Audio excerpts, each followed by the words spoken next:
Hello, আজকে ঝিনুকে রান্নাঘরে তৈরি হচ্ছে লাউ দিয়ে মুসুরির ডাল। ওই জন্য লাউগুলোকে ছোট ছোট করে কেটে নিয়েছি, আর মুসুরির ডালটাকে আগেই জলে ধুয়ে ভিজিয়ে রেখেছিলাম।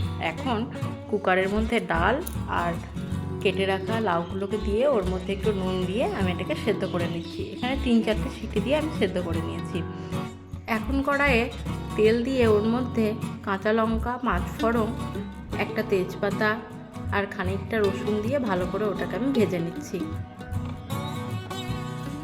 এই রান্নাতে আপনারা অবশ্যই পাঁচফোড়নটা ব্যবহার করবেন। পাঁচফোড়ন ব্যবহার করলে ডালের স্বাদ খুব ভালো হয়।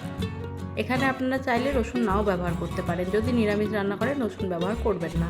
এখন আমার এগুলো ভাজা হয়ে গেছে, এর মধ্যে আমি টমেটোটাকে অ্যাড করে দিলাম। টমেটোটা এখন ভালোভাবেই গলে এসছে, সেই জন্য ওর ওপর থেকে এখন আমি হলুদটাকে এর মধ্যে দিয়ে দিলাম। এরপর আমি যে ডাল আর লাউটাকে সেদ্ধ করে রেখেছিলাম এটা এর মধ্যে মিশিয়ে দেবো।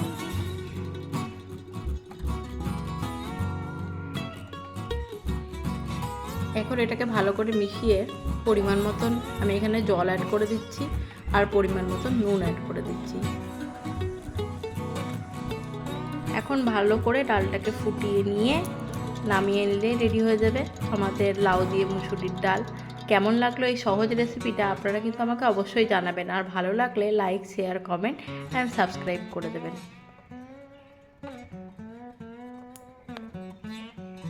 Thank you.